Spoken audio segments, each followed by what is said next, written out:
Folks, Black Star Network is here. Hold no punches! I'm real revolutionary right now. Support this man, Black Media. He makes sure that our stories are told. Thank you for being the voice of Black America, Roland. Stay black. I love y'all. All momentum we have now, we have to keep this going. The video looks phenomenal. See, there's a difference between Black Star Network and Black-owned media and something like CNN. You can't be Black-owned media and be scared. It's time to be smart. Bring your eyeballs home. You dig?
Hey, folks, today's Thursday, February 26, 2026. Coming up on Roland Martin Unfiltered, streaming live on the Black Star Network. We tried to tell you Donald Trump and his minions are trying to declare a national state of emergency in order to take over the midterm elections. We'll fill you in on these details.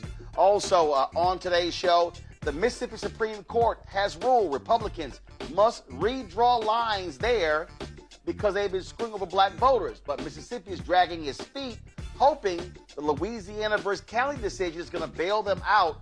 And black folks in Mississippi are scared to death, but that could decimate black political power in Mississippi and all across the South as well.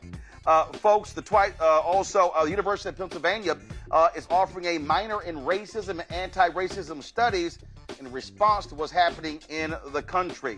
Also, folks, memorial services. First of all, the funeral services begin today for Reverend Jesse Jackson Sr. We'll talk to the owner, Amelie Span Cooper of WVON Radio, the only black-owned radio station in Chicago, about his tremendous legacy. Lots to talk about. I'm here in Los Angeles for the NAACP Image Awards. It's time to bring the funk on Roland Martin Unfiltered on the Black Star Network. Let's go. He's got whatever the miss, he's on it. Whatever it is, he's got the scoop, the fact, the find. And when it breaks, he's right on time and it's rolling. Best believe he's knowing. Putting it down from sports to news to politics. With entertainment just for kicks, he's rolling. Yeah, it's Uncle Roro, y'all. Yeah, it's Roland Martin, yeah.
Folks, this is a live look from Chicago where Reverend Jesse Jackson Sr.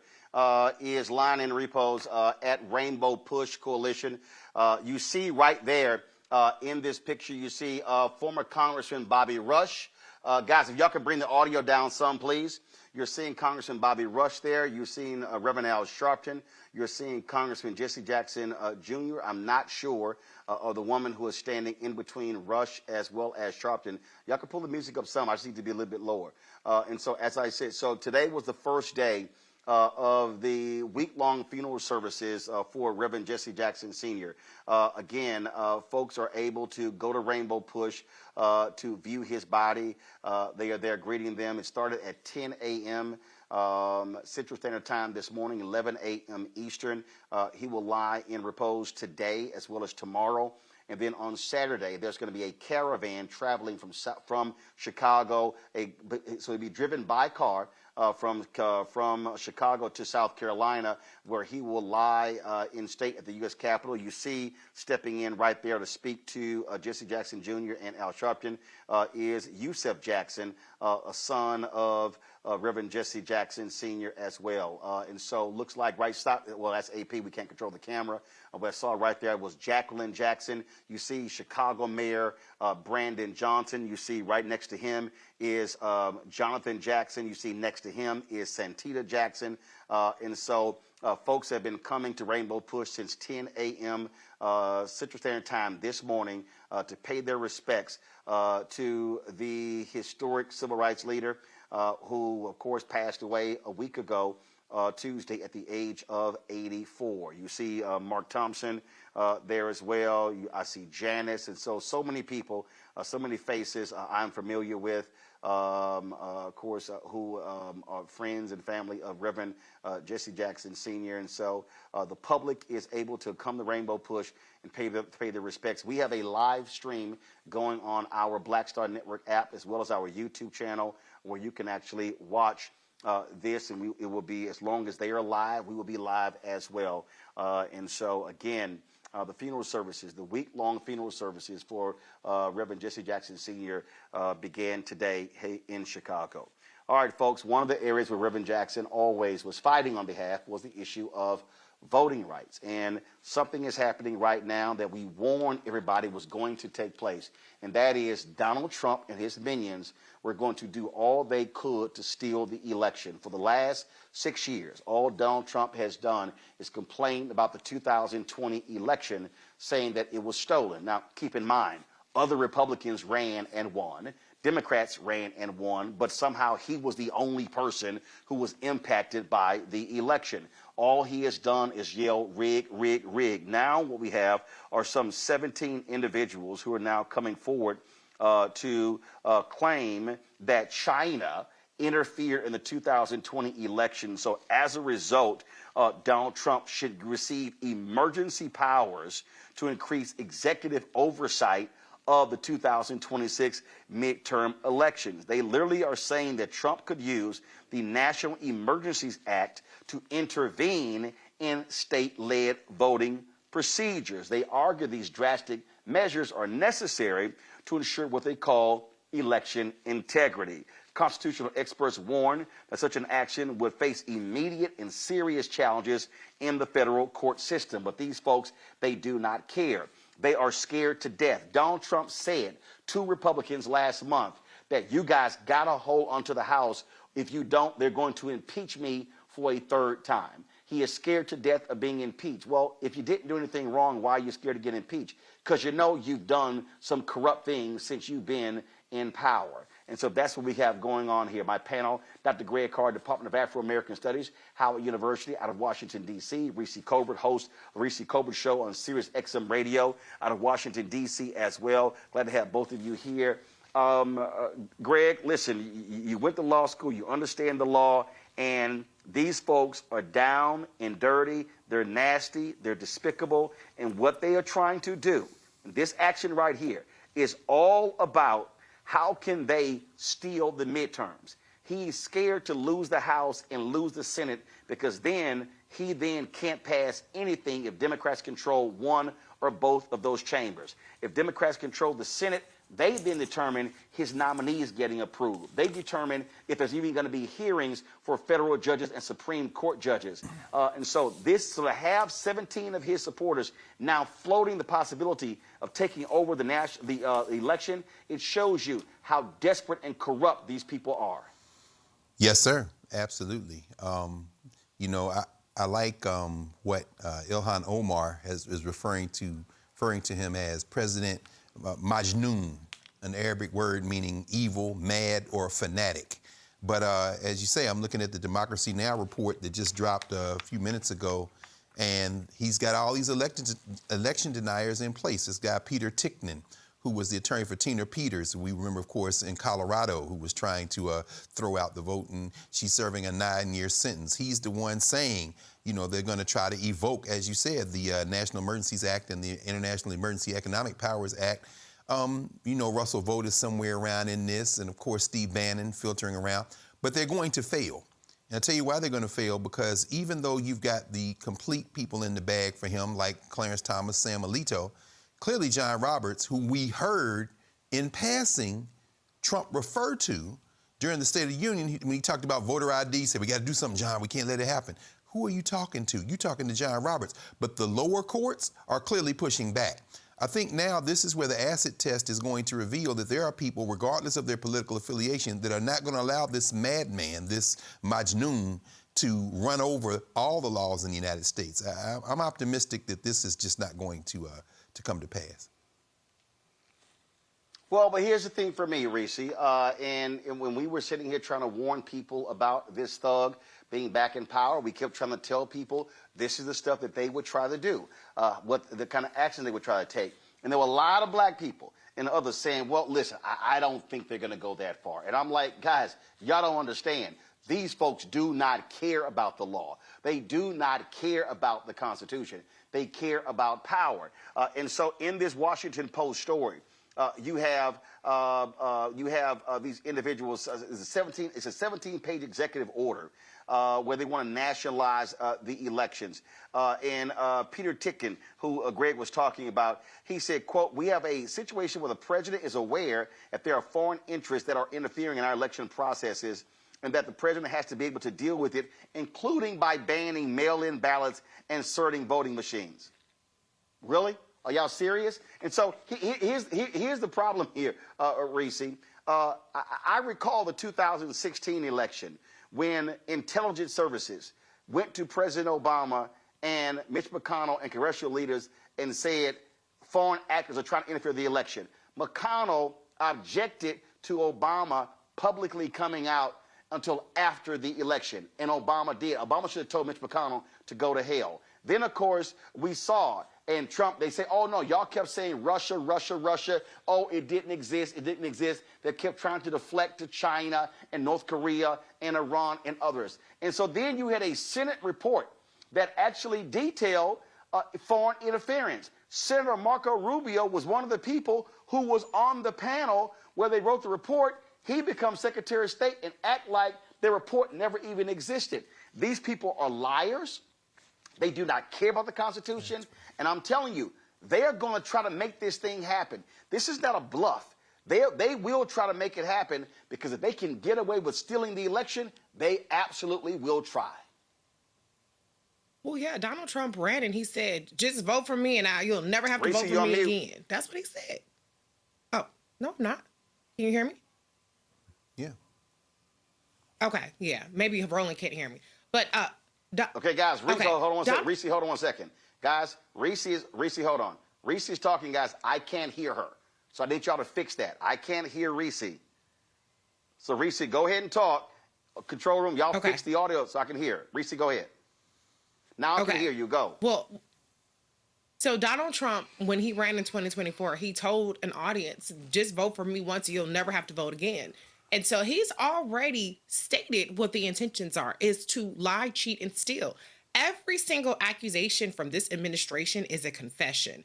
And so should we be able to successfully make it through the midterms without them lying, cheating, and stealing to the point to where they hold the majority, the first order of business of Democrats needs to be to investigate the 2020 2024 elections. Because if you're saying that it's possible that it happened in the 2020 elections, then goddamn it, I guess it's possible that it happened in 2024 as well. Because what the hell would stop them if they didn't want Donald Trump's ass in there? Why is he sitting in there right now? Or maybe other people like Vladimir Putin or other actors did want Donald Trump in here, and that's why he's sitting in office. And so we can't just disregard what they're saying, because usually they're doing the exact same things they're accusing the other side of doing. And so this is really important. And it is a pretext that they're using to try to steal these elections. And I'll also add, I remember when Andrew Gillum ran in 2020, no, I guess it was 2018.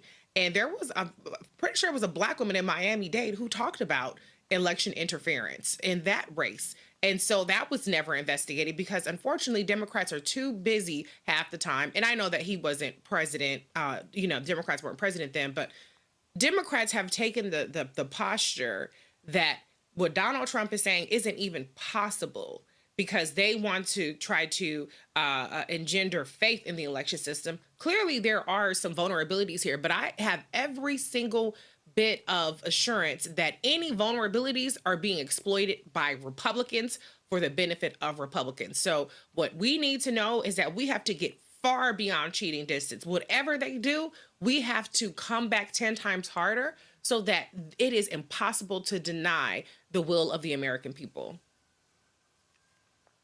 Oh, absolutely. I mean, what has to happen, Greg, I think about the movie Remember the Titans when it said Herman, leave no doubt.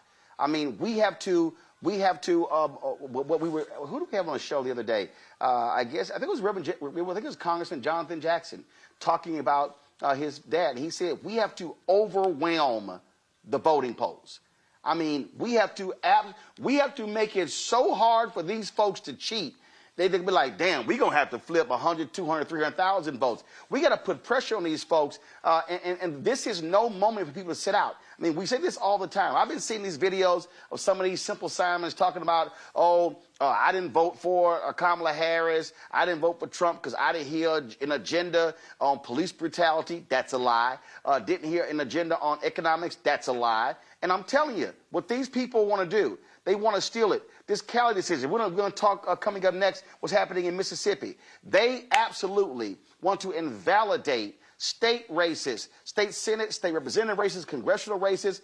People need to understand if there's a national emergency, it is a national Black emergency. Black people need to understand that there is an all-out assault to completely roll us back to pre-1964 Civil Rights Act, 65 Voting Rights Act, 68 Fair Housing Act days. And if these Republicans had their way, they would undo, and we already know they're trying to challenge the 14th Amendment, they will undo the 3 Reconstruction Amendments that were passed by the radical Republicans. You're absolutely right, Roland. Of course, there are unintended consequences. There always are unintended consequences. In this case, the Constitution is crystal clear. The President of the United States has no authority to interfere in federal elections at the state level.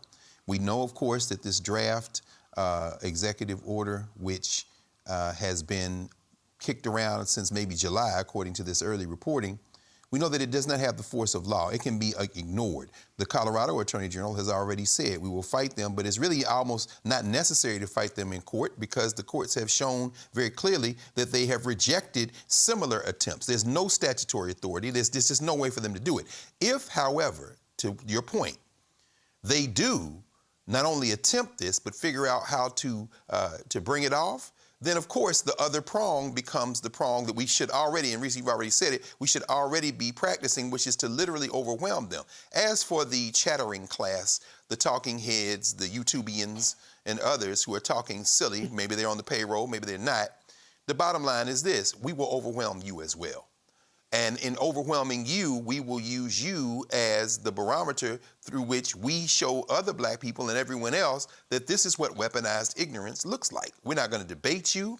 We're not going to show you the other side. We're simply going to say you are a tool of white supremacy. And people are going to lose friendships. Well, guess what? Your political backs need to be broken. The unintended consequence, however, is let's just say that they succeed on all fronts, and this looks more like Turkey, or this looks more like Iran or somewhere where there are elections, but one candidate wins 90% of the vote, and white supremacy reigns. Well, you know what comes next? Look at American history. There will be a fight. The only question becomes, you want to do it in the ballot box, or do you want to do it in the street? But either way, this white supremacy is on its last legs, and it's behaving that way. They're desperate, and it's showing. Yeah, they're absolutely desperate. But can I just say, should it... Because, yeah, go ahead. Oh, I was just going to say, you know, to your point, Dr. Carr, Democratic governors and AG should be coming out and saying, this is not worth the toilet paper I wipe my ass on, and we will not, under any circumstances, comply with it. That's right. Fuck suing. Fuck going to court. You ain't got to go to court. It's illegal. And so at a certain point, we have to get to the point where we, the Democrats that are in charge, just absolutely refuse to comply with illegal orders. That's right. The same way that businesses don't comply when Donald Trump says you can't buy houses, or you can't, or what did he said he was going to do an executive order over interest rates. The same way that everybody else ignores Donald Trump's dumb ass when he puts these toothless executive orders out, I would like to start seeing some Democrats do the same as well. It don't always have to come to a lawsuit. Why don't we try that? Why don't we try forcing the administration to sue you into complying with something that's illegal, as opposed to complying with it and then suing them so that you don't have to comply? That's right. Yeah, I think right now, I dare say, to your point, Democratic governors, Democratic attorney generals, Democratic election officials, county commissioners, there should be an all-out assault of hell no. That's right. Hell no, we will fight you to the end if you're trying to pull this here. They have to raise the bar, turn this thing into a major thing, because see, again, what Trump likes to do is he wants to throw 3 or 4 or 5 different things. Oh, we're going to attack Iran. They're going to slip this in, and this, and this. And national media, national white media is so stupid, they don't know how to do more than 2 or 3 damn stories at one time. And so they get stuck on it. And see, also, national white media sees this as a game. Oh, they really not going to do that. They really not going to go. No, hell no. Every single time they've done that by saying, no, they really not going to do anything like that, they do it. Every single time. And this right here, they called it. Steve Bannon, after they lost in 2020, Steve Bannon and Greg said, we're going to put our people in the local state boards, county boards of election, and the state boards of elections, and we're going to take over the system. That's what folks don't understand. And so they are going to try this. They are going to try this. And what I'm saying to our people, I mean, I saw this, Terrence Woodbury came out with this a survey talking about how young black men really don't see what's happening with Trump as somehow impacting their life. I'm telling you right now, young black men, y'all are wrong. Y'all are wrong. And look, by saying, well, I'm not really feeling it, let me be real clear. It's a lot of stuff that you say you ain't feeling that's actually hitting you, because, see, you have been anesthetized by what's going on. Oh, it's going to hit you. I'm telling everybody watching right now, when this right-wing, ideologically driven Supreme Court rules for the state of rules in the Cali case, when they allow those racists in Louisiana who lost before by creating the 2nd district, when they rule that race cannot be considered in the creation of districts, oh, trust me, you're about to see the loss of black political power. You're going to see it happen. And you know what you're going to end up seeing? You're going to see the budgetary impacts of those black folks not being in power. You're going to see the impact in education. Oh, you're going to see it. And so I need this generation, Greg, to wake their asses up out of this stupor and to understand. Like, I was just sitting here. The Houston Chronicle had some video, and the video said 4 black women from Houston discussed the 2026 election fatigue and the frustration of being the backbone of a Democratic Party that seldom rewards their loyalty. Listen, I feel folk on all that. This ain't no time for no damn fatigue. No. And, oh, I'm tired. Because way too many ancestors We're also tired. But we need to really understand, we are sounding this alarm for a reason. What these white supremacists want to lock in is absolutely Jim Crow 2.0. That's absolutely right. And let's just be very clear. There's a difference between power and the law, as you've said. And we have to be very clear about this. White commercial news, entertainment, media should be at this point completely ignored, with only one exception, and that is reporting on factual events. Everything else, interpretation, ignore it. Again, this station here, young people, if you got young people in your family, sit them down in front of this station and let's do that. Because we know that when we engage with our young people, they will respond. But we have to engage with them, and we got to do that. Just ignore all the rest of that stuff. Let me bring up Caleb Bedelia. He's a staff writer with the Marshall Project. Again, we've been talking about what's going on here. And Caleb, you guys have this great story dealing with Mississippi. And it says, Mississippi's black voters brace for SCOTUS to gut their political clout. And you walk through how black folks in Mississippi have been winning in the courts as relates to how they've been racially driven out of power, and the courts have been ruling in their favor. Now, all of a sudden, the courts are ruling by saying, listen, multiple races benefiting African Americans. Now Mississippi is sitting there going, oh, please, let's hold off, because when the Cali decision comes down, we're going to be in the clear. This right here is going to have a devastating impact on black political power in Mississippi and beyond. Yeah, that's right, Roland. I'm glad to be on the show tonight. And the story that I've reported is about the Mississippi Supreme Court. Mississippi elects Supreme Court justices from a series of 3 different districts, one pretty much in the northern part of the state, one in the middle of the state, and one in the southern part of the state. And there was a lawsuit brought by black voters in Mississippi that said, the districts are drawn in a way that dilutes the power of black voters in Mississippi. Mississippi, of course, is the blackest state in the country. About 37% of our statewide population is black in Mississippi. But right now, there is only 1 justice of 9 on the state Supreme Court that's black. There's only, in the state's history, ever been 4 Supreme Court justices on the state Supreme Court that have been black, all of them since 1985, and none of them have ever served on the court at the same time. There's no black justice that's ever had a black colleague on the Mississippi State Supreme Court. Federal district court judge ruled last year, yes, the lines are drawn in a way that dilutes black voting power in Mississippi. So the state legislatures under a mandate right now, they have an opportunity to redraw these districts that would enlarge black voters' influence in the central district. That's the central part of the state. And, you know, they're moving, but not in too much of a hurry. We've had some placeholder bills introduced, and lawmakers, you know, have explicitly said, you know, we're waiting. We're going to see if Calais comes down before we adjourn. The legislature goes out of session for the year in April, and you know, if it gets down to the end, we'll introduce a map. We'll do what the court, the lower court, has asked us to do. But you know, that doesn't mean this situation is over.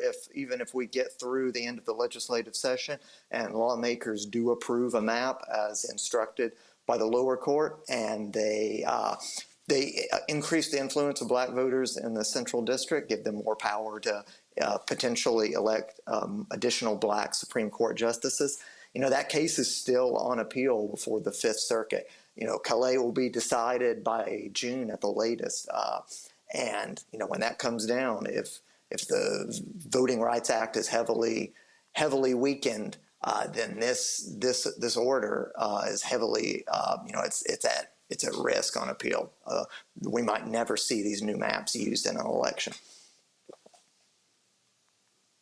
And see, look, we just had an election in Mississippi that reduced the Republican supermajority, and a couple of African Americans won. That was based upon a court ruling. That's right. So there was a different voting rights lawsuit that attacked the composition of our state legislative districts. And you had courts say the same thing. The legislative districts are drawn in a way that weakens black voting power. So we had special elections that increased the number of black representatives in both the state Senate and the state House. And you're right, those races in the Senate were sufficient to break the Republican supermajority that existed in the Senate. So right on the heels of that, we've had a different district court say the state Supreme Court districts dilute black voting power, and that judge has really indicated she's likely to order special elections, but she wants to see the maps first that come out of the legislature and see if those are maps that she'll say pass constitutional muster, pass the fault that she found in the current maps, that there's a Section 2 violation. That's Section 2 of the Voting Rights Act. So you're right, black voters have had a string of successes in the courts in the last couple of years bringing voting rights claims in Mississippi. And listen, as you were talking about how they drew the lines. I mean, bottom line is we saw this for the longest in Alabama, and it was federal courts that ruled, listen, you're screwing over black voters. They had to create a second opportunity district that led to the election of Congressman Shamari Figures. They fought Louisiana. Louisiana, a third African-American, fought that.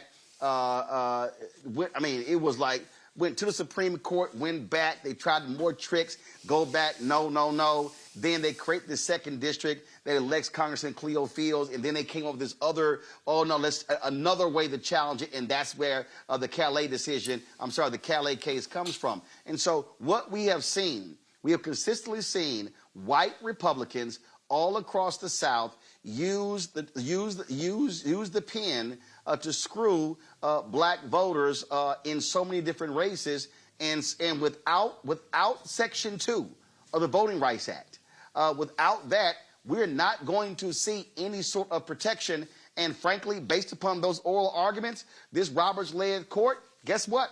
They got the votes to wipe it out, and we are going to see a massive rollback of black political power when that actual decision comes down. I don't know of any, I've not talked to any black lawyers or constitutional experts who think that somehow we're going to be able to win this case based upon the questions that were being asked in oral arguments. Yeah, that's definitely the mood among, a variety of legal observers in response to those oral arguments in the Calais case. Virtually all of the conservative justices in oral arguments seemed, skeptical at best about the current legal framework. There's still a kind of a question around the range of possibilities. At the most extreme, we could see a decision that just outright strikes down Section 2 as unconstitutional. There are other ways the court could probably attack the current framework while technically leaving Section 2 intact, but the end result very likely to look the same in either respect. One, that going forward it's much harder, if not just outright impossible, to win cases of the kind that we've seen black voters winning in Mississippi recently. And then at the more extreme end, depending on what happens in the decision in Calais, we could actually see either lawsuits from white voters, like we're seeing in Calais, trying to attack a minority majority or opportunity districts that already exist, or we could see, an expansion of this mid-cycle redistricting that we're seeing right now, this redistricting war in places like, Texas, California, and now, potentially Florida and other states trying to get in. Other states have gotten in on it.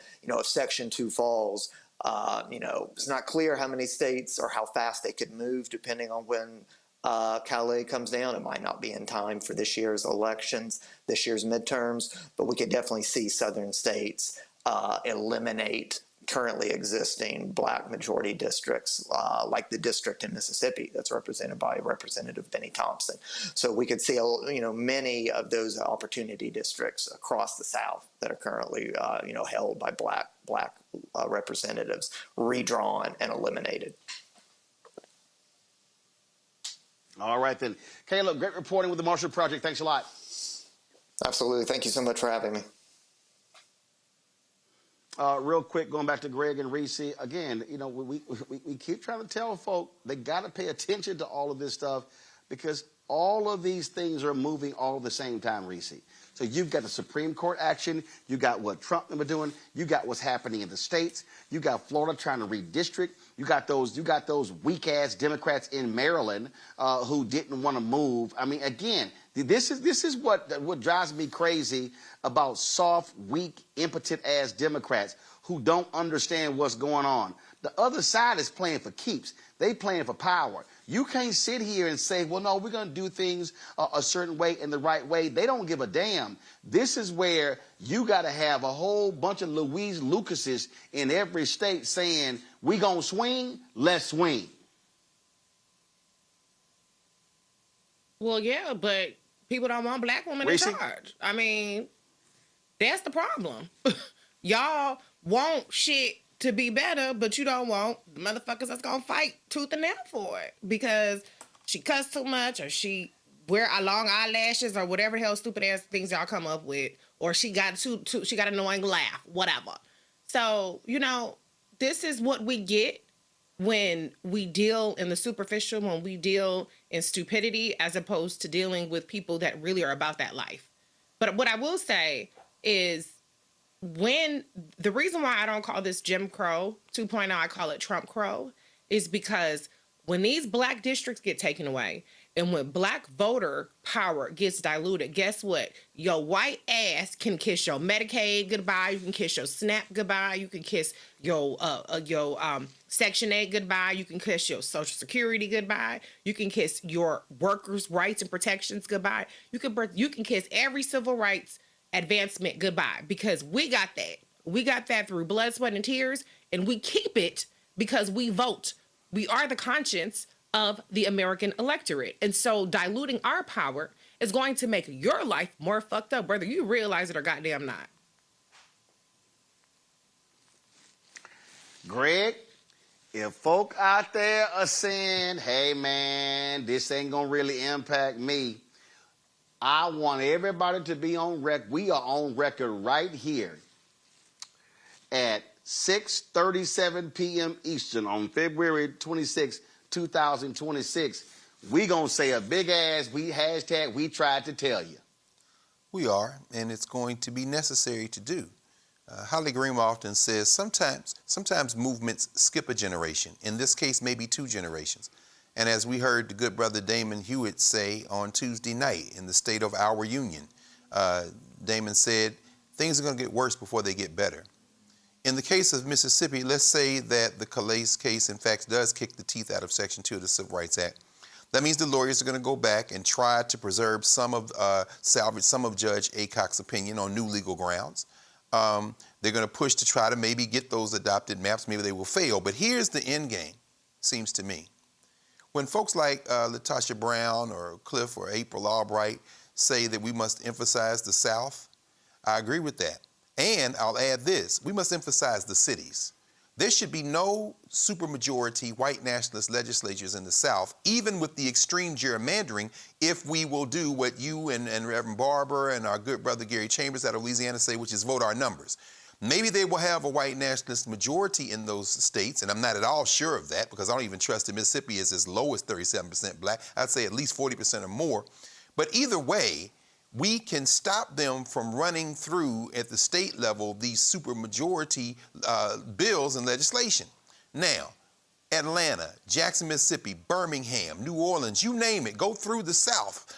Charlotte, you go through the South. These cities are not white nationalist cities.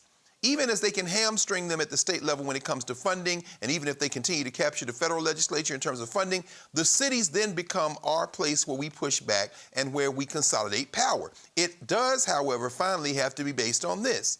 When the white nationalists have shown you who they are, you must treat them as what they are, enemies of our common humanity. There will be no consensus. There will be no attempt to wrangle some form of crossing the aisle. No, now it is an all-out war, and we control the cities. At that point, let these rural whites who decide that they're going to vote against their interests because they want to embrace their white supremacy, let them eat it.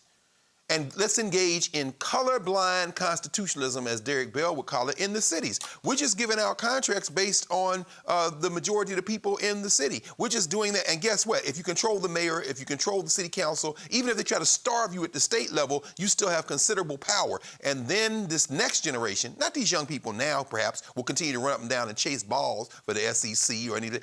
But the next generation, when it gets bad enough, the pushback will happen. And guess what? At that point, I don't know what happens to the United States of America, but I suspect we will be just fine. Folks, hold tight 1 second. Going to a quick break. We come back. We'll talk with Melody Span Cooper, owner, WVON Radio, about life and legacy of her longtime friend, Reverend Jesse Jackson Sr. You're watching Roland Martin Unfiltered right here on the Black Star Network, live in Los Angeles, where I'm attending the NAACP Image Awards. We'll be right back. With medicine and science under attack, I want to keep you and your family informed and healthy. I'm Dr. Ebony Hilton, and I knew at the age of 8 that I wanted to be a doctor. So I studied hard and became the first African-American female anesthesiologist hired at the Medical University of South Carolina since its opening in 1824. And I always say I was made into a doctor, but I was born to be a mom. And as a new mom, wife, sister, daughter, and friend, I understand how frightening a medical crisis can be. I care for individuals on some of the worst days of their lives, and it's my mission to provide you with a safe space to gain clarity on issues affecting your mind, body, and soul. I recognize that there are health disparities, particularly as it pertains to race, and I want to help bridge the gap between you and your healthcare providers. Join me every Thursday for Second Opinion on the Black Star Network, where each week I'll invite experts from various medical fields to share the latest health news. We'll discuss topics such as the vaccine debate, mental and sexual health, medical bias, infertility, menopause, andropause, nutrition, and aging. Together with my medical colleagues, we aim to provide you with a second opinion. Don't miss it, Thursdays only on the Black Star Network.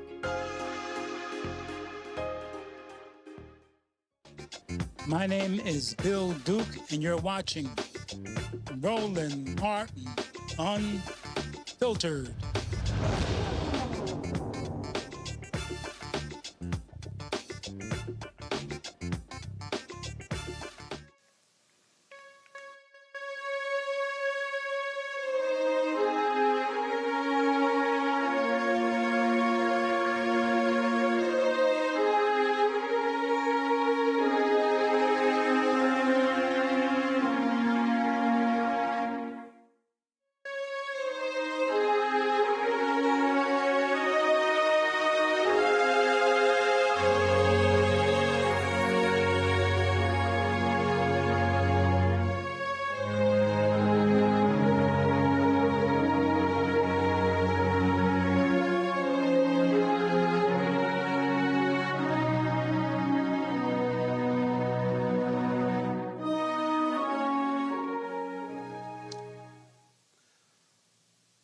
Folks, we're over the top of the show with a live feed of the Lying in Repose of Reverend Jesse Jackson Sr. at Rainbow Push. That is still going on. You see right there. Families greeting folks there. My guest today is Melody Span Cooper, owner of WVON Radio, the only black-owned radio station in Chicago. Has known Reverend Jackson, the family, for a very, very long time. Of course, her father, Purvis Span, also prior to that, owning the station as well. Melody, I swear, so your daddy owned it, you owned it, but a lot of times Reverend Jackson acted like he owned WVON. Yeah, he was a major shareholder in it, right? He did, and Roland, you can recall during the time that you were there were two people who I would always tell you guys, I don't care when they call, let them in. One didn't take a lot of advantage of it. The other one took a lot of advantage of it. And that was, of course, Minister Farrakhan and Reverend Jesse Louis Jackson. He will be greatly missed. And, you know, for the last 2 or 3 years, you know, us not getting those calls every day, him wanting to come on to discuss whatever it is he wanted to talk about, you know, it just shows how much for granted we took those times at a time like this. Yep. Oh, and the thing is that, and this is what I try to explain to people, because he would call when I was at WVON, when I ran Chicago Defender. Yep. Reverend would call about a story that I wasn't even working on, that he would want turned into a story. But the thing that people need to understand, and I don't know of anybody else in my career who understood the value of black-owned media. He understood, and black newspapers, black magazines, black radio, and it's a lot of politicians and a lot of activists. They love the mainstream media lights and attention. Reverend did that, but he understood you always talk to your people in black-owned media. He really did and respected it. That's why we're there. We've been there since 7 a.m. this morning. We will be there all day today, all day tomorrow. We're going all the way with Reverend because he wouldn't have it any other way, Roland. You're absolutely right. And what I loved about him is, Reverend changed a lot of trajectory for these businessmen, a lot of black businessmen in corporate America. He never stopped talking about black media when he went there, black-owned media, and the importance of supporting it. So no matter how global he got, how big he got, he always remembered local. The world turned green and global. He always was black and local. And that's a benefit because when you reach the amount of people that Reverend reached and touched, it was great that he took us with him and made people respect us. He didn't put the major networks ahead of us. He wanted us in the room, and he when he was in the room with people who could make a difference for us, he talked us up, and we will miss him. I don't know of anybody even coming behind him that carries that mantra for us. You do it, of course, right? I do it, but someone who's not directly engaged with us. I don't know if there's a replacement for that. Well, I remember, there isn't. I'm just being straight up. I remember having this very conversation on WVON. I remember saying to the audience, and you're talking about, that was 2006, 2007, 2008. I was like, y'all, I'm like, black people, I'm telling y'all right now, and y'all don't want to hear it, but there is nobody who is on the level of Reverend Jackson. And I would often say, I'm telling y'all right now, y'all can act like I'm wrong, but I said, black America has no idea how we will rue the day when Reverend Jesse Jackson is not on the scene. And because of Parkinson's, and even though he was still with us, because he did not have the voice and the stamina, we actually see it. We felt it.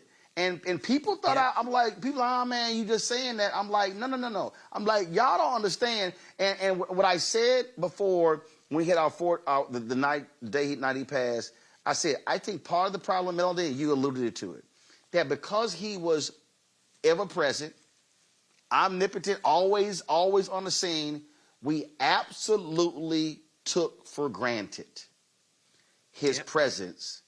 And I said, we gonna feel it when times get tough, because it's gonna be like, yo, who has not only the intellect but the health and the stature to be able to command the attention of the folk on the other side of the table. You are absolutely right, Roland, and I know you've been showing it all day, but if you could see the lines in Chicago to come and pay tribute to him, it's so touching, because I remember Reverend going to different boycotts in Chicago. It didn't take much to get Reverend to support or stand up for you, right? If no matter how big the cause, Reverend was going to be there, and to see people turn out all day the way that they've turned out, it's just been amazing. And I was thinking as I was watching it early, I was like, we could have only turned out in life for him that way, and that's what happens. I remember I interviewed Reverend in 2013, right around the 50th anniversary of the I Have a Dream speech. And we talked about at the end of Dr. King's life how, there weren't a lot of followers for him. And Reverend talked about how that happens in life. And then when they pass, they become martyrs. They almost become martyrs, right? And how we take the presence of such powerful men so for granted when they walk amongst us. And so we're experiencing that now. But to see his eloquent children, these 6 vessels are just so amazing how they have stood up and represented him over the last week, and I'm sure until the next week. That's his true legacy. And so with those 6 dynamic young people, I think we will be okay. Yeah, and before I go to my panel, before I go to Greg and Reese, it's real simple, y'all. It's called doing the work. This is not about the difference between, and then again, I just think people, I remember a lot of the comment, man, every time you see him, he on television, he just on the radio. No. It's called the work. He was doing the work. Too many people really do not understand the intellect of Reverend Jackson. When the ability to recall facts and figures, the ability to be able to connect the dots and all of that. And when you talk about, putting folk out to pasture, I mean, and I'll say it, listen, a lot of people were pissed off when Obama got elected and comments Reverend made. And I remember having him on the air. And when even I went off on him. And I was like, look, now damn it, I'm agree with you and I'm going to disagree with you. But what happened was... You and Reverend were so funny, Roland. Keep... You and Reverend were something else together. Look, some days you all were on the same page and the days that you weren't. Oh, goodness, right? But that speaks to the integrity that you have to stand up to a man that powerful. Most people wouldn't, and you would challenge Reverend, but it was in love. It was always in love. Oh, absolutely. And see, when Obama gets elected, and I remember this vividly, a lot of people, I'm talking about a lot of black people, would not bring Reverend on their shows. They would not listen to what he had to say. And when he went after Silicon Valley, and I remember him calling me and had my TV One show, and I was on Tom Joyner, and he was calling, and I said, and I understood what Reverend was doing. And folk were like, man, I'm with Reverend, sit down. I'm like, do y'all understand what are you talking about? And he was the one, we're talking about 10, 11, 12, who really began to jam up Silicon Valley to force them to honor their commitments. And we were talking about this. So this was pre-George Floyd's murder in 2020. He was forcing Apple, Facebook, Google, to really hire and commit to doing things with African Americans. And again, a lot of black folks wouldn't put them on. And I said, Reverend, I'm going to put you on every week because the issue matters. And that was my point. We have to learn that we may have disagreements about certain things. It can't be personal. When the interests of black people are at place, the mission comes before folk personal feelings. Absolutely. Absolutely. And the thing that people have to really respect about Reverend was he wasn't afraid. Roland, he never was afraid of the fight. I think about Nike. If you recall when he challenged Nike, I can just, when I was a kid here in Chicago, there was a food chain called A&P, and there were many stores throughout our community, and they were selling rancid meat. Reverend shut them down. He just... if the cause was not on the side of what he believed was right for our people, he was willing to take it up, big or small. And I don't know how you fill that void in 2026. I just don't know how you do it. Maybe you don't. Maybe it's time for all of us to stand up. Those of us with voices, those of us who have the acumen and the power, and go in these boardrooms and go wherever the cause is, and do it in respect and honor of him, because he did leave the blueprint. Questions from the panel. Reese, you first. Oh, thank you for sharing your insights and your relationship. One thing that we've seen in Reverend Jackson with his People's Platform and his presidential campaign was revolutionary and incredibly progressive. But what we've seen in progressive movements more recently is try to pivot away from the idea that race specifically is something that should be tackled in our politics and not just class. So can you talk a little bit about Reverend Jackson's intersectionality around race and class? That's a great question. Reverend, I don't know if you've ever heard him referred to as the country preacher. Reverend came from the South, never left that, never lost that sense of connectivity to poor people, to the underserved. And although, his journey took him in globally, across the board, internationally, into corporate America, Reverend's love, I recall just in the last 10 years, he would do his conventions in Chicago. Reverend put a tent outside. And we were all like, why is Reverend got this tent outside? He was harping back to a time when Dr. King, when they did the Poor People's Campaign. Now, probably nobody on this panel lived back when they did the Poor People's Campaign, but that he stayed connected to that. He stayed connected to people who you would think as he had moved forward, he might have moved away from. Never that. And I think that's what made him so special. The simple things, the way he walked around Chicago in stores and in restaurants and with children. I remember when we moved to the South Loop, and there's a nursery school in the building. And Reverend came out, and many of the parents was like, oh my God, that's Reverend Jackson. And he was like, come let the kids take a picture with me. This has been in the last 8 years. So it is so much the fiber of who he was authentically. He never left it. And I think that is, and very few people can move across spectrums like that.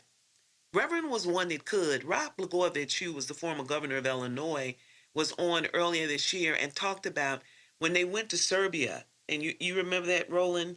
And he brought back some hostages.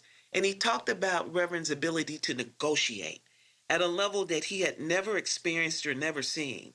Imagine that Reverend Jesse Louis Jackson and the Reverend Jesse Louis Jackson who was on 50th and Drexel for the last 60 years, right? Working with people in the community. It's just been magical to watch him be able to navigate those worlds like that and do it so authentically. So yeah, that's how I would kind of explain that. Great. Thank you. Thank you, Roland. And thank you, Sister Melody, for all your years and all your family's years of service to our community. Black-owned media is defined in many ways by the voice of the Negro. And that's really what I want to ask you about. Not just Jesse Jackson's influence, but your family's influence in WVON. I'm thinking about interviews that I've watched with history makers. I know you've done one with my friend Larry Crow, but Cecil Hale talking about how it was WVON that kind of gives him that nickname, puts the floor under him with the Black Expos and covering him in Cicero, mentioning his name in all the news stories. And your father, of course, it'd have been this great Purvis Spann talking about being on, on the air 87 straight hours raising money for Martin Luther King. And then when Jesse comes with Operation Breadbasket, doing the same thing. Could you talk a little bit about how WVON plays a role in the development of the Jesse Jackson that the rest of the world now knows? And thank you. That's so awesome. Thank you so much for asking that. Chicago is very fortunate to have a station like WVON, whose call letters for the voice of the Negro. And as we've evolved as a people, of course, we now call it the voice of a nation. But one of the reasons why Chicago has a Jesse Jackson and at the level of prominence that he's been You think about we're on our fourth African American mayor in Chicago, first black female U.S. senator, a president of the United States. It's because of really black owned black press. Think about the Chicago Defender. You think about what we do at VON. You think about the Black Star network that Roland has built. We're agitators. We're activists and we're agitating. So we may not, we've got wonderful audiences and they may not be the size of CNNs or something like that, but our ability to make a difference among our people and to get them moving. We start the movement. We're a movement radio station, and I think that is what melded us to Reverend Jackson when he got to the assignment to come to Chicago from Dr. King. And it's always been that way. You know, Dr. King, VON was Dr. King's pulpit. He used Chicago because there were so many black folks that had moved there, 1 million strong back in 1966, 67. Wow. And he moved to Chicago because he knew it was a great platform to show the world the disconnect between the economics of black folks and the rest of America. And so ever since then, I mean, that I think our footprint has been in so many different things. I was at a church last night talking about it, and for Black History Month, the importance of this, and markets that have stations that are hyper-local, connected to community, community-centric, are more progressive markets if you look at it, or they should be across the board. And in markets that are not progressive is because they don't have somebody there that's speaking truth to power and waking up the community and saying, hey, we are powerful, let's go. And that's what VON has been to Black Chicago, and why Black Chicago has been the first in so many different things. Roland will tell you Barack Obama, when he first began and started wanting to run for state senator, he did talk shows at VON. He was a regular caller to WVON. The black community got to know him in a very wide way because of that radio station. And he's never forgotten that. Thank you. And this is why to this day, I have said directly to black United States senators. I've said this to black preachers and to other folks who are activists. You can chase the New York Times. You can chase CNN. You can love MSNBC. You can go to all those places. But if you ain't got a base of black people, and if you ain't going to black radio, and you're not talking to black digital operations and talking to black newspapers, you're going to find out what's going to happen when you try to go higher. And I listen. I tell these folks, I'm like, I don't care. I remember that was during the Black Lives Matter movement, there was this one group, and they came out with this big old plan, and they gave the embargo to the New York Times. And I cussed their ass out. I said, how y'all got a plan that's centered around black people, and you take that shit to the New York Times? I said, but then you won't bring your ass on Tom Joyner Morning Show and TV One and black radio. And you know what happened? They plan didn't go anywhere. I'm telling you right now, I told Kamala Harris and Cory Booker, I said, y'all ran for president, y'all made no effort to build a black base by doing black radio and black media. So when they ran, folks didn't know who you were. Yeah. I got one better for you, Roland. I keep telling I got one better for you. You want to hear the new one? Imagine Black History Month. Oh, yeah. And we don't get $1. And I'm watching Black History programs on these big O&O stations brought to you by Toyota. They'll pay white folks for our culture, but won't invest with us on our culture. That's how crazy this has gotten. And the problem that we have, and the problem that we have today is that, and if we really want to be honest, with Reverend Jackson, because of what happened with Parkinson's and now being deceased, we do not have a major civil rights voice who is making Reverend Sharpton is doing some, but I'm talking about, again, I'm speaking on Reverend Jackson's level, who understood this and would literally say, I'm going to organize these meetings with these very companies and walk in saying, how you funding these projects over here but not over here? And that's what I told I kept saying to black people. You gotta have freedom fighters on the national level who are speaking up for black economics, who have the personal capacity and the power to be able to affect change. And black America had better understand we're gonna miss this. And if there was never a time with the anti-DEI efforts, and I'm telling y'all black folks, ain't no black-owned media outlet not being impacted. I know black newspapers that have lost 80% of their funding because in the last year.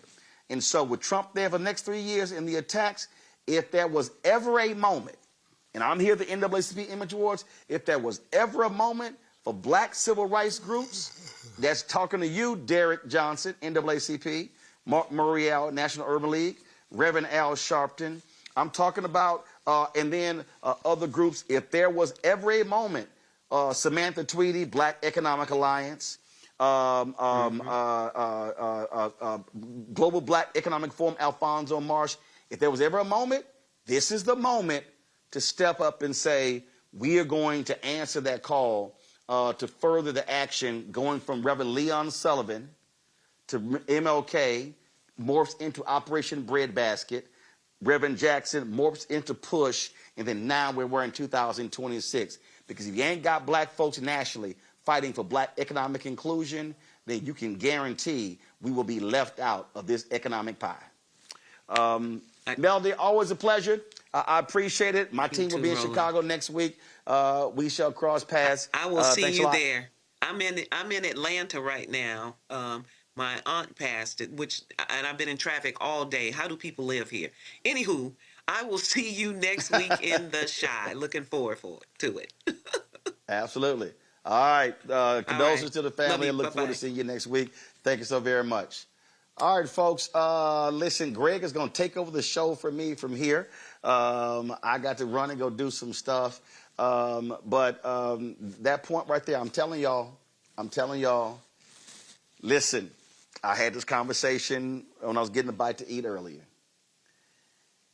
Y'all, if there was a moment where black people are going to have to circle the wagons, it is now. Y'all heard me say a year ago that there's a massive effort to defund black America. I cannot yell this louder from the rafters that what we are seeing is an attack on every facet of black America. These people, I came across this clip, I think I sent it to the control room, and I'm going to deal with this here. There was this Negro preacher, this sorry, lame-ass Negro preacher who literally said from the pulpit that the demise of the black family began with the 1964 Civil Rights Act. And I replied on Twitter, I said, you dumbass, that was a public accommodations bill. That was a bill that dealt with us being able to stay in hotels and travel, interstate travel on buses and all sorts of different things. But why do I find that ignorant Negro preacher to be so wrong? Because that's the same language that the white supremacists are using, because they have been saying that black America, or that America, the downfall of America began with the 1964 Civil Rights Act. And so I need black folks watching to understand, and I know Greg and Reese are going to talk about this Pennsylvania, what they're trying to do there with this major and some other stuff, but I need people understanding, people watching and listening to understand. What we are witnessing is white conservative anger at black progress, at black success. And so their sights are absolutely on the 64 Civil Rights Act, the 65 Voting Rights Act, the 68 Fair Housing Act. Donald Trump is using a Negro in Scott Turner to undermine the Department of Housing and Urban Development. They have no desire to investigate police officers who shoot, kill, beat, and maim black people. They have no desire for HUD to investigate racism and discrimination. They have no desire for the Department of Commerce to investigate discrimination when it comes to Wall Street and other companies. You're not going to see a strong SEC. You're not going to, they already are destroying the EPA and environmental justice. Folks, there's a bullseye on the target of every black person in this country. And we had better wake up to what's going on, because it is real. The attacks are real. And repercussions are going to be real. And that's why voting matters, but voting is just one part of the process. This is a moment where we've got to be taken to the streets, organized and mobilized, putting pressure on systems. This is not a time for us to say that we are tired. This is not a time for us to be saying, oh, I want to sit this one out.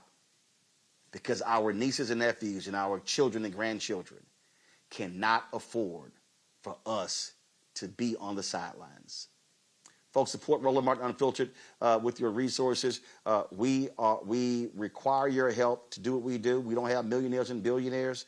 I'm out here in L.A., but trust me, there are only 3 entertainers who have supported this show in 7 years, just 3. So we can't count on our future by relying on entertainers and athletes. It's regular, ordinary people, and I thank y'all. 37,179 donors and counting have supported this show. If you want to contribute via Cash App, use the Stripe QR code. That's also for credit cards. You see it right here. Use that. Also, checks and money order, make it payable to Roland Martin Unfiltered, P.O. Box 57196, Washington, D.C., 20037-0196. PayPal's R. Martin Unfiltered, Venmo RM Unfiltered, Zelle, RolandSMartin.com, Roland and RolandMartinUnfiltered.com. Going to a break. We come back. Greg Carr, Reese Colbert, they will take it away for the rest of the show. I'll see y'all tomorrow. Back in a moment.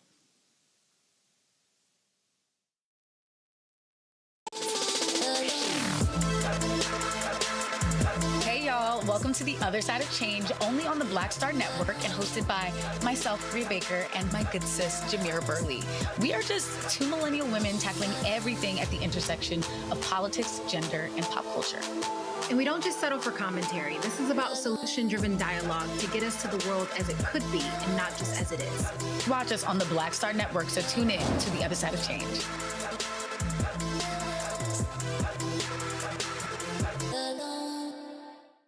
I'm Brittany Noble, Midwest-born, HBCU educated with experience in newsrooms across the country. Well, I've teamed up with Roland Martin to bring to you The Breakdown. This isn't just news. It's our stories, our voice, our community. Join me for The Breakdown, Monday through Friday at midday, only on the Black Star Network. On a next, A Balanced Life with me, Dr. Jackie, a relationship that we have to have. We're often afraid of it and don't like to talk about it. That's right, we're talking about our relationship with money. And here's the thing, our relationship with money oftentimes determines whether we have it or not. Balancing your relationship with your pocketbook, that's next on A Balanced Life with me, Dr. Jackie, here at Black Star Network. Pull up a chair, take your seat. The Black Tape with me, Dr. Greg Carr, here on the Black Star Network. Every week, we'll take a deeper dive into the world we're living in. Join the conversation only on the Black Star Network. What's up? It's Talib Kweli. I'm CEO. This is the Black Star Network.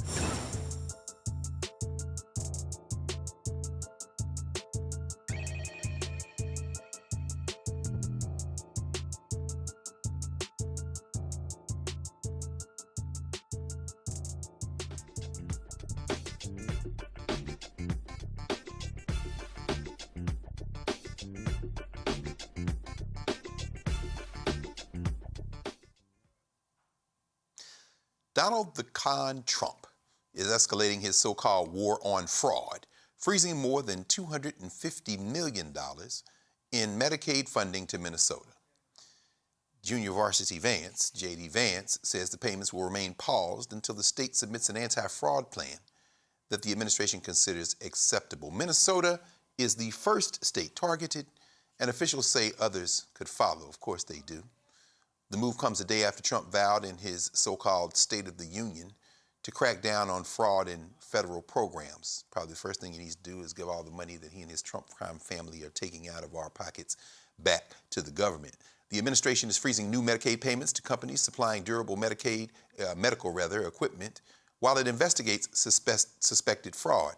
Governor Tim Walz is calling the Medicaid freeze political retaliation and warning it could impact vulnerable residents. To explain how this freezing of funds will impact those who need help is Adamika Meadows, author, the CEO of Health Tech for Medicaid. Welcome to Roland Martin Unfiltered, Sister Arthur, and please walk us through how this is going to impact us in real time. Yes, well, I'm just in Minnesota today, just landed just an hour or so ago, and what's happening in Minnesota is significant because Medicaid is a state and federal partnership. So the federal government kind of reimburses states for services that are already delivered. So this is not getting money ahead of time. This is you've already delivered those services and you're waiting for your payment. It's a little bit like you going to work, working all of your hours, and then waiting for your paycheck. In this case, CMS, or the Center for Medicaid and Medicare Services, is temporarily withholding not just $250 million, $259 million in reimbursements, while they're alleging concerns about fraud and fraud oversight. This is really unusual, both in scale and in posture, and it raises real questions that we're concerned about enforcement, about state and federal balance, and about how quickly providers get paid directly. I think that, when federal payments are paused, and we saw this twice last year, we'd never seen this before where, people did not get paid for Medicaid. The immediate pressure falls really on the state budget and on the healthcare providers, on the healthcare systems. That's hospitals, that's clinics, that's behavioral health providers, that's independent doctors, that's transportation services, who they already operate on very tight margins. I was a hospital leader for about 16 years in this country, and we deeply rely on Medicaid. Children's hospitals, like so much of their budget is reliant on Medicaid. So the larger issue is not just fraud enforcement, but because I think all of us agree that Medicaid integrity matters. We all want to have a safe and we want all of our federal dollars to be spent well. I don't think anybody's denying that. The question now is really how is enforcement handled and how CMS is going to be working with states through these audits, especially since we've really not had a lot of these audits and correction plans in this way, how withholding federal dollars of this scale and size represents a bigger federal posture. It's pretty authoritative. It's very concerning. Could we talk a little bit about how they have failed so far to actually carry out these cuts? We know that it has been blue states, Minnesota, New York, California, Illinois, Colorado. The federal judges blocking most of these efforts. We've seen them attempt to withhold funding for food stamps. A federal judge blocked that. HHS tried to freeze $10 billion in funding for child care subsidies. A federal judge blocked that. I'm sure that you all will be in court around this. Could you walk us through what you expect, whether or not this might even succeed, given what we're seeing so far coming out of the federal courts? Well, it's a little bit complicated, right? Because all of those different cases had to do with different pots of money and different funding scenarios.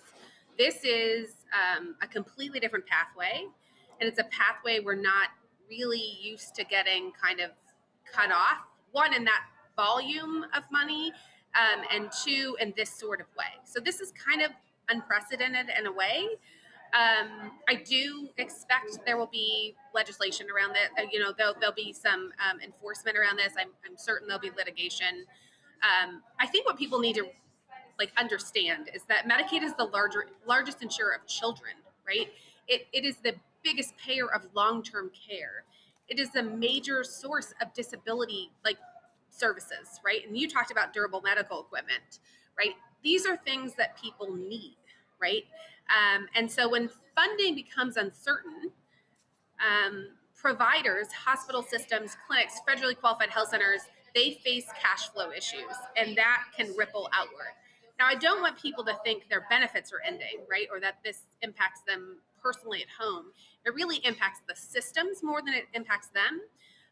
But if you're a small mom and pop, provider, it'll hurt much more. You don't have cash reserves. You don't have, 100 and 150 of days cash on hand to dip into. People will probably have to take personal loans out. This will impact people's lives significantly. So as of now, I'm sure benefits will continue. I'm certain the state has, some reserves. I'm sure other states will open up coffers. This is a blue state, and Minnesota has just been under fire. Let's just be real. We have seen so many of us are really feeling the pain of the just assault on the state. But I think the prolonged deferrals or even, litigation that could create additional strain. Mm-hmm. I think the other thing to think about is the larger national implications of what this could mean for other states. That's very important. Yeah, like you said, I mean, just the disruption alone, and thank you when you opened up, you kind of put front and center the fact that nobody wants waste, fraud, abuse. But in this case, am I wrong to say what's being reported that there's no evidence of any of this that has been put forth by them? Is that true? From what we've been told, that is the case. Those of us who work in this field, we spend a lot of time with the federal government. I spent time on Monday with CMS representatives. I think we're trying to be as friendly as possible. This program represents a fifth of Americans. We really need to do our best to be at the table and to ensure the integrity of the program. With all of the stuff on the table with HR 1 happening, we are really trying to make sure as many people as possible, and for me, like as many brown people, as many people of color as possible, get access to the services that are necessary to keep their lives. It's a quality and duration of life issue for us. I know that this administration is really touting, fraud, waste, and abuse in every angle it can. I just worry that it's doing it on the backs of people's lives and livelihood. Absolutely. If you don't mind, we're going to bring our sister Reese Colbert in to be in this conversation. Reese, any questions, comments for Adamika Meadows Arthur? Thank you for being here.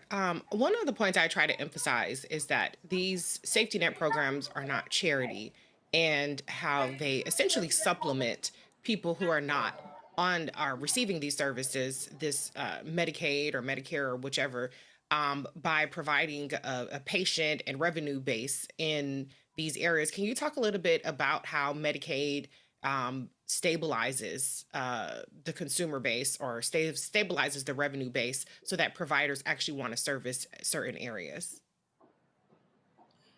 Well, sure. I mean, I was, like I mentioned earlier, I was a hospital leader, and, many hospitals do not survive actually without federal dollars, certainly Medicaid, right? Most hospitals rely on about 30% of most hospital budgets or at least Medicaid, let alone Medicare, which is another federal program. Our hospitals, and that's not even speaking of our rural hospitals, which deeply depend on our federal resources. So not only do people in the U.S. rely on them, as you know, most people, well, almost everyone over the age of 65, as if they've paid into the system and they're a citizen, are eligible for Medicare, and they should sign up for Medicare. I'll tell everybody that. So almost every hospital in the nation takes Medicare dollars, and should. And you look at children's hospitals, as I mentioned earlier, they significantly rely on Medicaid. So without federal dollars, we don't have, our commercial base is not set up to fully, these are insured patients. Let me just step back. This is not charity care. This is not money being thrown away somewhere. These are insured patients. They have insurance. Can continuing this, it's interesting. I was looking at Health Tech for Medicaid, the formation, of course, that you founded in 2018. It looks like a very wide coalition and broad coalition of folks, a lot of healthcare providers, a lot of folks looking at the fellows program that you have and kind of bringing another generation in to help them understand how we can intervene in this. How important is the political process in this, and where do you see the pressure points that can be pushed on to kind of maybe force this current administration to back up off of this? And how important is like solidarity and coalition, because you seem to have built quite a broad one with Health Tech for Medicaid? Yeah, I mean, part of the seeds for why Health Tech for Medicaid came to be is that we did not have an ecosystem upgirding Medicaid, right? We also did not have a lot of power in Medicaid. It was the largest insured population in the nation, but we were not in capital markets. We were not seen as a viable, investable ecosystem. And so that's actually where it came from. It came out of major frustration as a hospital leader, and watching Silicon Valley and all of these products and services come in and running a delivery system and seeing a rationalization of who got innovation and who didn't. And so that's really where it came from. It now has grown into a very large national name. We've got payers, providers, policymakers, entrepreneurs, investors, advocates, but more importantly, people on Medicaid, their caregivers, family members, who are a part of our ecosystem. We've got well over 80,000 people on our mailing list. We've got a really great, newsletter that comes out. We try to be very informative. We're on all of the social channels. But like you said, we are trying to train up the next level of Medicaid leaders in this country. Medicaid still is not taught in most health policy programs in some ways, in most medical schools. Most people are not really, it's still shunned in some ways, even though it's the largest insured population in the US. There is a lot of stigma, partially because when these programs were started in 1965, we called one care. That sounds lovely. I care for someone. And one was called aid. And that didn't sound so great, right? And so there is stigma behind, poor people on Medicaid and older individuals on Medicare. And while those stigma, there's not a lot of truth to that. There's a lot of people that you would not anticipate that are on Medicaid. 1 in 5 Americans, it's your neighbors, it's your friends, it's who you go to the grocery store with. It's a lot of people, even with means, they just have a disability or they have a condition that would allow them to have those sorts of benefits. Absolutely. Well, I mean, ultimately, this very human problem, one that we will all face in our lives as we go through our life journeys. Certainly, it's unavoidable, and thank you for doing the work that you're doing. It's ht4m.org for people to get involved, sign up in the database, donate, and continue this work. We've seen what happens when people fight back, certainly in Minnesota, so I don't expect that this will be any different. Adamika Meadows, author, CEO of Here on the ground today doing the same work. So I just landed and rolling up my sleeves in this very cold environment, getting to work. No, it's no doubt about it. Yeah, and thank you for joining us tonight, because like you say, clearly you just landed because you found a corner and said, let me get involved in this work. And please come back, keep us updated.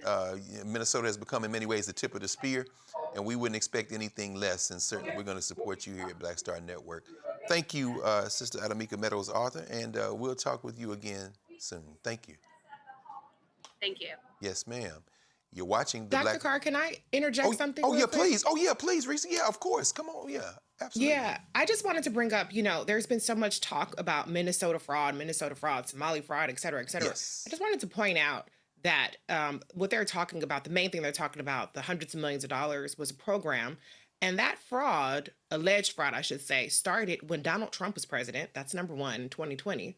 And it was investigated and prosecuted under the Biden-Harris administration. Yes. It was Christopher Wray, who was the FBI director at the time, who investigated it.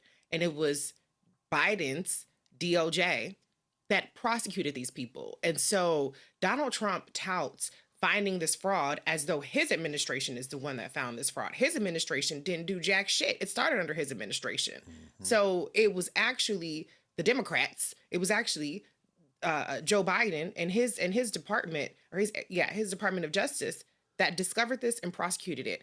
And I think that there is definitely room to to ensure that something like this doesn't happen again.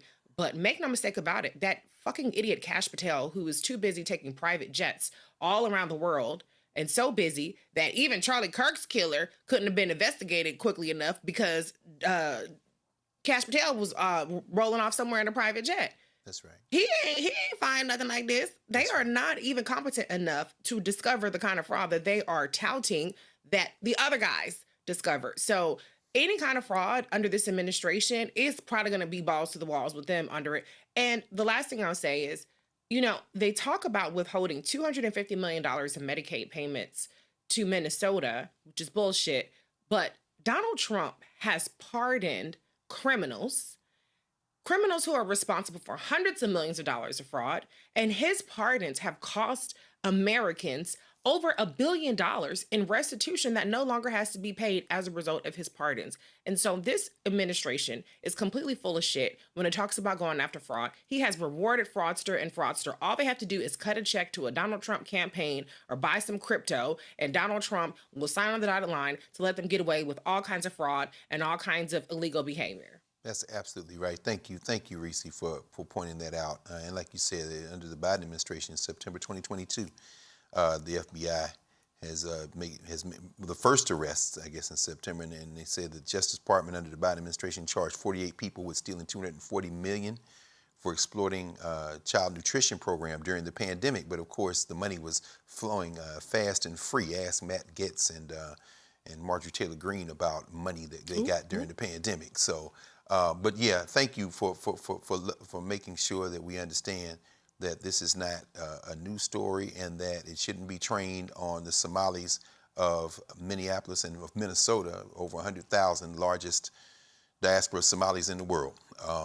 And you're absolutely right. The Trump crime family, while we've been on the air, in fact, the news dropped that Netflix is pulling back its offer after David Ellison and the Trump-supporting white nationalists of Paramount have sweetened their deal along with a lot of money from outside the country, as Jared Kushner and Steve Witkoff are over there trying to figure out how to shake down Iran for more money. Apparently, the Saudis and the sovereign funds that are able to pour into Paramount have now on the verge of buying CNN and buying Warner, which means I'm canceling all subscriptions. But at any rate, I don't watch CNN anyway. But yeah, like I say, you want to talk about money and fraud? Yeah, you probably should look somewhere else. So yeah, thank you. Thank you for making sure that we understood and understand that.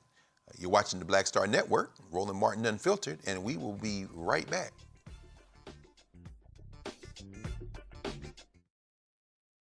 With medicine and science under attack, I want to keep you and your family informed and healthy.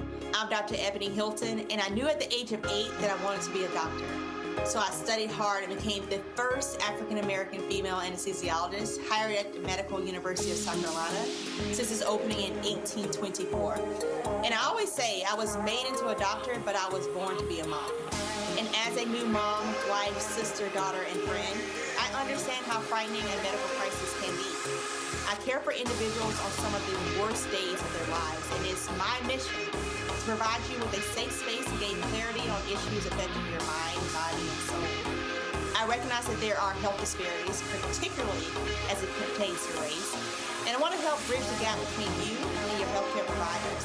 Join me every Thursday for Second Opinion on the Black Star Network, where each week I'll invite experts from various medical fields to share the latest health news. We'll discuss topics such as the vaccine debate, mental and sexual health, medical bias, infertility, menopause, andropause, nutrition, and aging. Together with my medical colleagues, we aim to provide you with a second opinion. Don't miss it, Thursdays only on the Black Star Network. How you doing? I'm Mark Curry, and you're watching the Black Star Network. That's why I got these glasses on, because that black star is bright.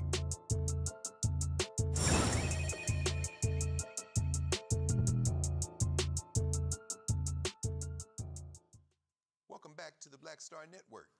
Make sure that you all support the Black Star Network. You heard Roland, who's out at the NAACP Image Awards. The Black Star Network should sweep the awards every week, but then, or every month or every year. But, sometimes there's no accounting for for how those things are done. But we know that the Black Star Network is the leading source of news for our people and for a lot of other people as well. So please support the Black Star Network. Let's go to Philadelphia. Let's go to Pennsylvania for a moment. Arcadia University in Pennsylvania is now offering a minor in racism and anti-racism studies aimed at training students in advocacy and action against racism.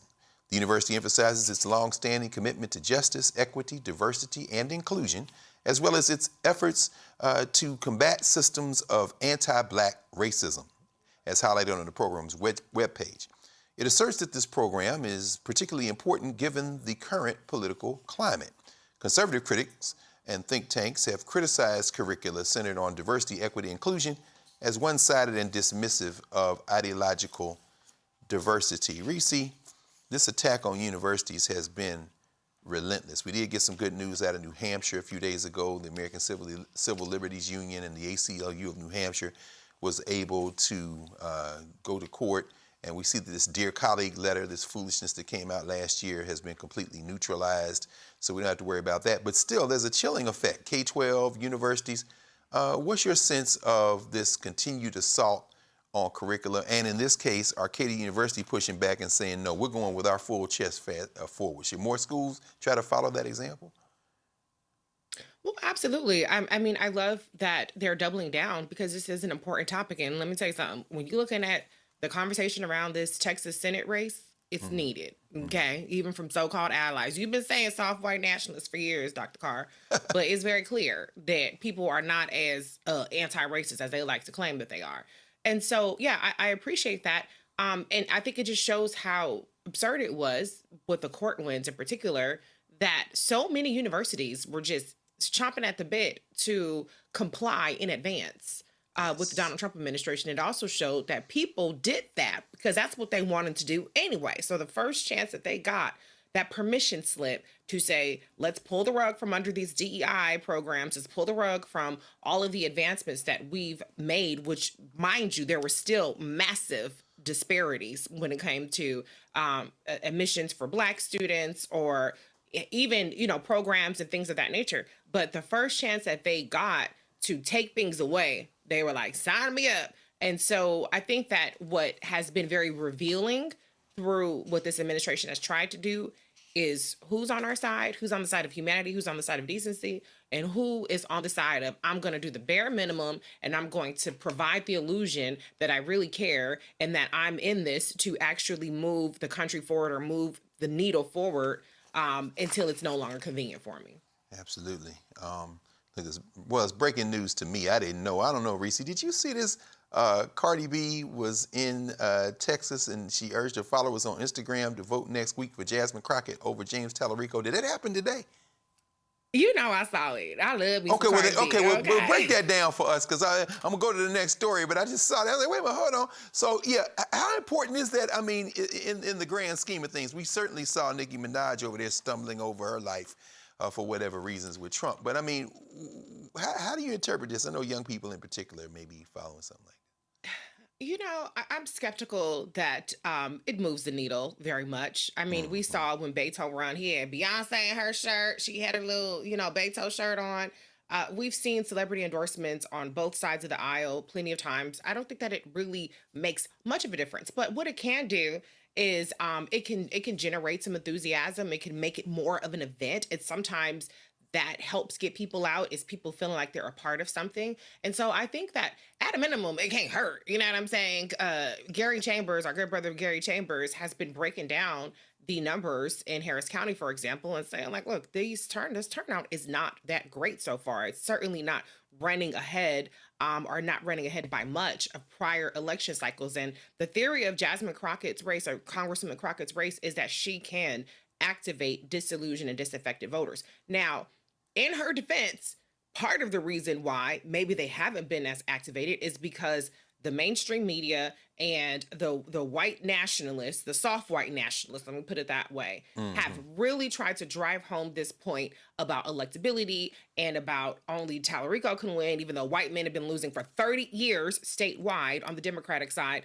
And so that could be partially suppressing some of the turnout because people might feel like she can't win. And so why bother to vote? But if you are out there sitting your black ass on the couch thinking that I'm not going to vote because she ain't going to win anyway, you need to get your ass up, and early voting ends on Friday, and then election day is on Tuesday, and you need to vote like your life depends on it, because these people are counting your black ass out, okay? Let me tell you something. If she does not win that primary, then you will prove them fucking right. You will prove them absolutely right that they ain't got, there's no point in trying to activate, because that is what this woman has been out there as she's been flying back and forth to the Capitol to do her job, because she's a sitting congresswoman. She ain't a part-time legislator, okay? And put it like that. She has a whole ass job that's full-time around the year. If she is doing that and then coming back and she's going to nightclubs, she's going to restaurants, she's going to barns and wherever else, barnstorming the whole state, then you can get up and vote. And so I appreciate everybody that's activated. She had Kelly Rowland the other day. She had Cardi B today. There's some other, she had Method Man. Ooh, I saw Method Man. I said, okay, man. Oh, Lord. Okay. I know that's right.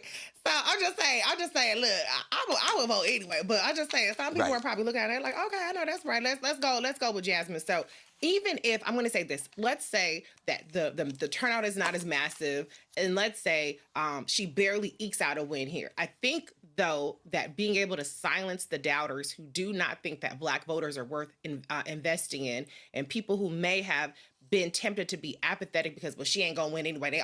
They all in for the white man. He was on Colbert and da-da-da-da-da-da. I think that if she gets past that finish line, kind of the same thing Obama had to deal with. When he won Iowa, then everybody was like opening up the floodgates. If they see that she can win in the primary, which you should help her, that's Reese Colbert's opinion. No. Then maybe that can open up some floodgates for the general as well. Indeed. I didn't realize she had Method Man down there. And in passing, we'll send out condolences, of course, the transition of Oliver Grant, Power Grant, who's one of the founders of the WU, out of Staten Island at age 52. But I didn't realize Method Man was out there. So let's move for a moment to Chappaqua, New York, where, of course, Hillary Clinton was deposed today. And Bill Clinton will be deposed tomorrow by James Comer, and his committee. The former Secretary of State, in fact, is demanding a public deposition, that is former Secretary Hillary Clinton, after it was paused, her deposition was paused when a Republican representative, Lauren Boebert, still around, huh, Bobo, who shared a photo of Clinton testifying with a conservative white nationalist influencer, Benny Johnson, who then posted it on social media. This action, of course, violated the committee's rules regarding depositions. During her testimony, Clinton said she was unaware of the crimes committed by Jeffrey Epstein or Ghislaine Maxwell. Her husband, former Bill Clinton, as I said, is set to testify before the oversight panel on Friday. This will be the first time a former president has been compelled to testify before the Congress. The Clintons had initially resisted the panel's subpoena, dismissing it as politically motivated. They ultimately agreed to testify as the threat of potential contempt of Congress proceedings loomed over them. I guess they lost all those other Congress people who would not testify, just like the politically inbred Jim Jordan of Ohio. Saw that Secretary Clinton took some questions after the deposition, and she said, listen, you all need to release it as immediately as you can. Representative Robert Garcia out of California, called on the House Oversight Committee to release a full transcript of the deposition within 24 hours. And Secretary Clinton said over and over again at the podium today after the deposition, I never met Jeffrey Epstein. I do not know Jeffrey Epstein. Reese, break this down for us. What are we looking at here? Is this just straight politics as usual from this committee and James Comer?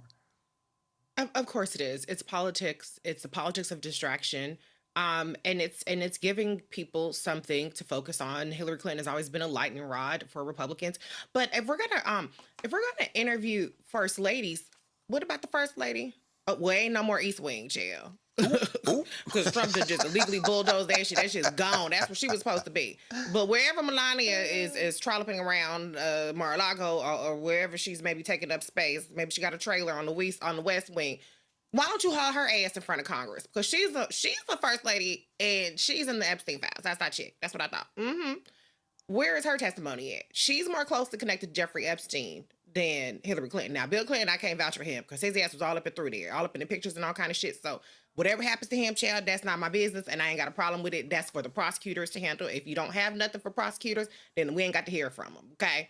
But in terms of Hillary, why is she in it? Why is she in it? Why is she even involved? What about Howard Lutnick? What about the people in the Trump administration? Where is their testimony? How about where is Donald Trump's ass being hauled in front of a Congress hearing? Because he's one of the most mentioned, if not the most mentioned people in the Epstein files. And so that's why this shit is a joke. That's why this is a farce, because there are people that are very closely connected to Epstein that are very closely connected or currently serving in the federal government under Donald Trump. Oh, yeah. And none of those people are being hauled before Congress, whether it's behind closed doors or in front. They won't even unredact names. They won't release all the files. They selectively take things out of the files. And so this is really a distraction. What we should be seeing from Congress is they should be voting on that War Powers resolution from Representative Ro Khanna and Representative Thomas Massey to stop Donald Trump from his march to war with Iran without even so much as having to present a shred of evidence. Hell, even fake lying evidence. We know that just lie anyway, but at least do something. So this is what they want our attention on. But the reality is this administration is doing 55 fucked up things on a daily basis that they are not being held accountable for. That's what I'm more concerned about. Yeah, no question about it. Yeah, Iran should be first and foremost in all of our minds right now, because you're absolutely right. And to those of you who have friends and family on the Gerald R. Ford or anywhere else, we're keeping you on our prayers, and we need to really, as you say, reevaluate where our focus is. We have a story out of Buffalo, New York. A refugee from Burma has been found dead in Buffalo, New York, days after being released from custody and dropped off at a coffee shop by the U.S. Border Patrol. Lord have mercy. Police say Nurul Amin Shah Alam, a blind father of two who spoke limited English, was found dead on Tuesday, February 24th, on Perry Street. He had been reported missing after his release on February 19th. The Erie County Sheriff's Office says Border Patrol agents took custody of Shah Alam after bond was posted on reduced charges tied to a 2025 arrest.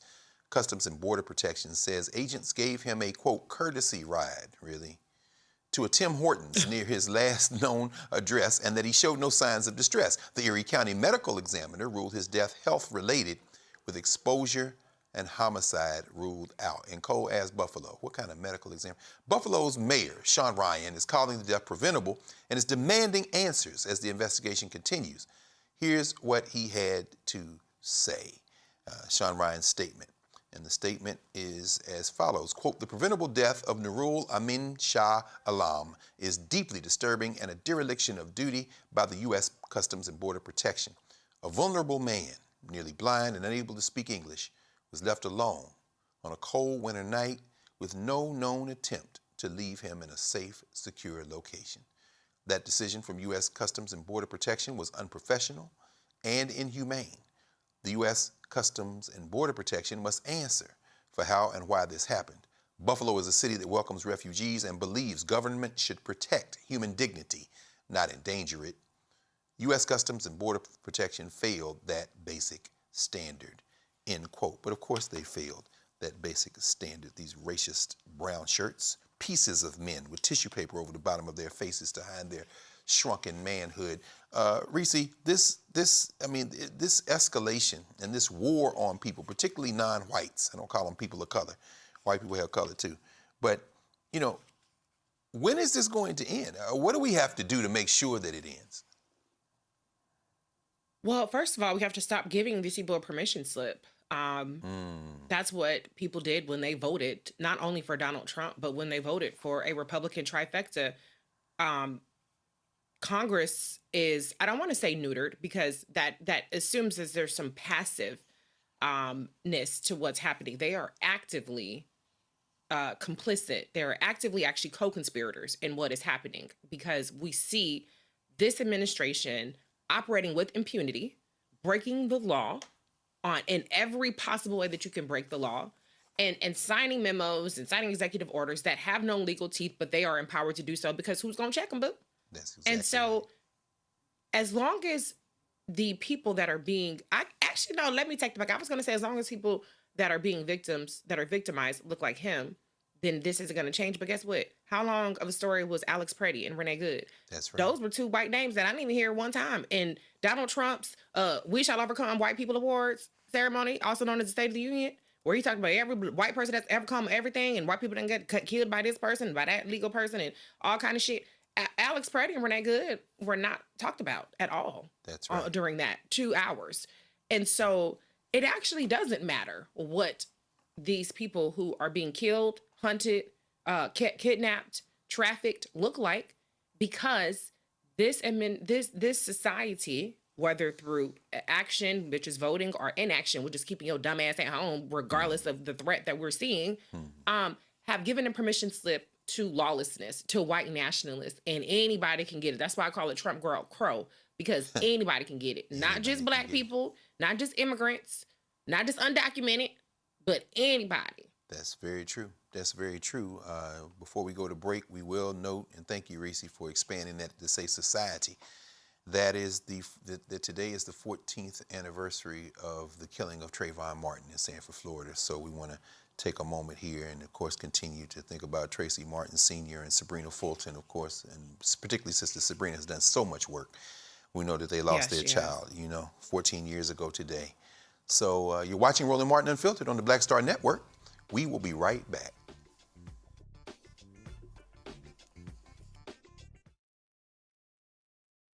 Pull up a chair, take your seat. The Black Tape with me, Dr. Greg Carr, here on the Black Star Network. Every week, we'll take a deeper dive into the world we're living in. Join the conversation only on the Black Star Network. I'm Ryan Wilson, CEO and co-founder of The Gathering Spot, and you're watching Roland Martin Unfiltered on the Black Star Network.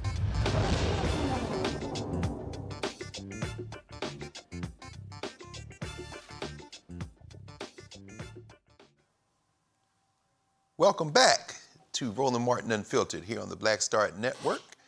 Reese and I are here. If it's Thursday night, you already know how we gets down. But right now, we're going to turn it over to our sister, Brittany Noble. It's time for Headlines with Brittany Noble. $7 million after a jury found that police wrongfully raided the home of a black family.